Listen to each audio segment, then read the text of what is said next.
Friends, very good morning. Welcome back to my channel Sanjana Gomsi vlogs. ಬನ್ನಿ ಇವತ್ತು ಬಿಸಿಬೇಳೆ ಬಾತ್ ಹೇಗೆ ಮಾಡೋದು ಅಂತ ನೋಡ್ಕೊಂಡು ಬರೋಣ. ಇಲ್ಲಿ ಬೇಳೆ ಜೊತೆ ನಾನು ವೆಜಿಟೇಬಲ್ಸ್ ಎಲ್ಲ ಬೇಯಿಸ್ಕೊತಾ ಇದ್ದೀನಿ. ಕ್ಯಾರೆಟು, ಬೀನ್ಸು, ಆಲೂಗೆಡ್ಡೆ, ಈರುಳ್ಳಿ ಮತ್ತು ಟೊಮ್ಯಾಟೊ ಹಾಕಿದ್ದೀನಿ. ಈಗ 2 ಟೇಬಲ್ ಸ್ಪೂನ್ ಕಡಲೆಬೇಳೆ ಹಾಕಿದ್ದೀನಿ. ಇದನ್ನು ಡ್ರೈ ರೋಸ್ಟ್ ಮಾಡ್ಕೊತಾ ಇದ್ದೀನಿ. ನಾನು ಸಪ್ರೇಟಾಗಿ ಹುರ್ಕೋತಾ ಇದ್ದೀನಿ ಒಂದೊಂದೇ. ನೋಡಿ, ಚೆನ್ನಾಗಿ ಫ್ರೈ ಆಗಿದೆ, ಗೋಲ್ಡನ್ ಬ್ರೌನ್ ಆಗಿದೆ. ಉದ್ದಿನಬೇಳೆ 2 ಟೇಬಲ್ ಸ್ಪೂನ್. ನೋಡಿ, ಇದು ಕೂಡ ಚೆನ್ನಾಗಿ ರೋಸ್ಟ್ ಆಗಿದೆ. ನೆಕ್ಸ್ಟು ಜೀರಿಗೆ 2 ಟೇಬಲ್ ಸ್ಪೂನು. ಜೀರಿಗೆ ಕೂಡ ಚೆನ್ನಾಗಿ ಫ್ರೈ ಆಗಿದೆ.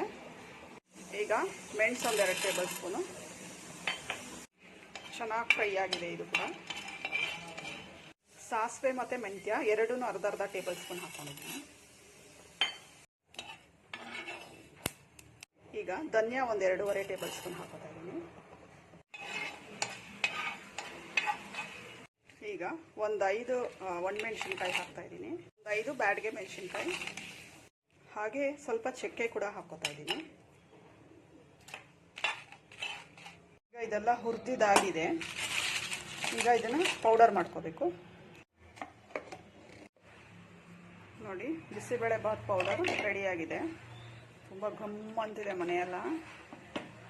ಇಸ್ಕೊಂಡಿರೋಂಥ ಬೇಳೆ ವೆಜಿಟೇಬಲ್ಸ್ ಕೂಡ ಆಗಿದೆ. ಒಗ್ಗರಣೆಗೆ ಏನೇನು ಬೇಕೋ ಅದೆಲ್ಲ ಕೂಡ ರೆಡಿ ಇದೆ. ಬಿಸಿಬೇಳೆ ಬಾತ್ ಪೌಡರ್ ನಾವು ಮಾಡಿಟ್ಕೊಂಡಿರೋ ಅಂಥದ್ದು. ಇದು ಕಡಲೆ ಬೀಜ, ಇದು ದಪ್ಪಕ್ಕಿ, ಇದು ಕೊಬ್ಬರಿ, ಹಾಗೆ ಹುಣಸೆಹಣ್ಣು ಸ್ವಲ್ಪ, ಮತ್ತು ಒಗ್ಗರಣೆ ಹಾಕ್ಕೊಳ್ಳೋದಕ್ಕೆ ಸಾಸಿವೆ, ಇಂಗು, ಕರ್ಬೇವಿನ ಸೊಪ್ಪು. ಈಗ ಸ್ವಲ್ಪ ಆಯಿಲ್ ತೊಗೊಂಡಿದ್ದೀನಿ. ಸಾಸಿವೆ,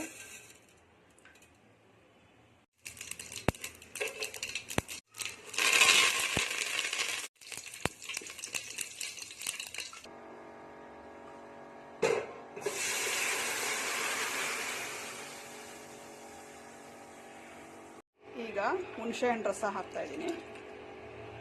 ಈಗ ಬಿಸಿಬೇಳೆ ಬಾತ್ ಪೌಡರ್, ನೆನೆಸಿಟ್ಕೊಂಡಿರೋಂಥ ಕಡಲೆ ಬೀಜ, ಸ್ವಲ್ಪ ಕೊಬ್ಬರಿ, ಎಲ್ಲದನ್ನು ಒಂದ್ಸತಿ ಚೆನ್ನಾಗಿ ಮಿಕ್ಸ್ ಮಾಡ್ಕೋಬೇಕು. ಅಕ್ಕಿ ಬೇಯೋದಕ್ಕೆ ಎಷ್ಟು ಬೇಕೋ ಅಷ್ಟು ನೀರನ್ನು ಹಾಕ್ತಾ ಇದ್ದೀನಿ. ಉಪ್ಪು ರುಚಿಗೆ ತಕ್ಕಷ್ಟು. ಈಗ ಕುದೀತಾ ಇದೆ ಇದು. ಅಕ್ಕಿ ಹಾಕ್ಬೇಕೀಗ.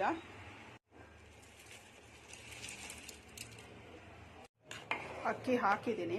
ಈಗ ಅಕ್ಕಿ ಬೆಂದರೆ ಬಿಸಿಬೇಳೆ ಬಾತ್ ರೆಡಿ. ಮಧ್ಯ ಸ್ವಲ್ಪ ತಿರುಗಿಸ್ಕೋಬೇಕಿದು. ಫ್ರೆಂಡ್ಸ್, ಬಿಸಿಬೇಳೆ ಬಾತ್ ಈಗ ಕಂಪ್ಲೀಟಾಗಿ ರೆಡಿಯಾಗಿದೆ. ಈಗ ಏನಿದ್ರು ಸರ್ವಿಂಗ್ ಟೈಮ್. ಇದು ಆರಿದ್ಮೇಲೆ ಸ್ವಲ್ಪ ಗಟ್ಟಿ ಆಯಿತು ಅಂತ ಏನಾದ್ರು ಅಂದರೆ ಕನ್ಸಿಸ್ಟೆನ್ಸಿ ನಾವು ಸ್ವಲ್ಪ ಬಿಸಿನೀರು ಹಾಕಿ ಅಡ್ಜಸ್ಟ್ ಮಾಡ್ಕೋಬೋದು. ಬನ್ನಿ ಸರ್ವ್ ಮಾಡ್ಕೊಳ್ಳೋಣ.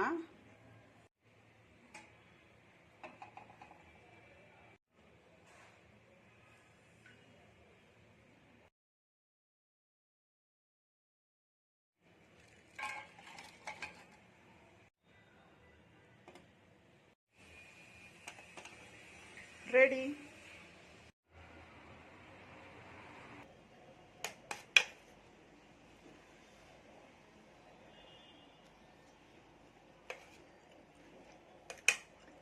ಸಖತ್ತಾಗಿದೆ ಬಿಸಿಬೇಳೆ ಬಾತ್ ಅಂತೂ.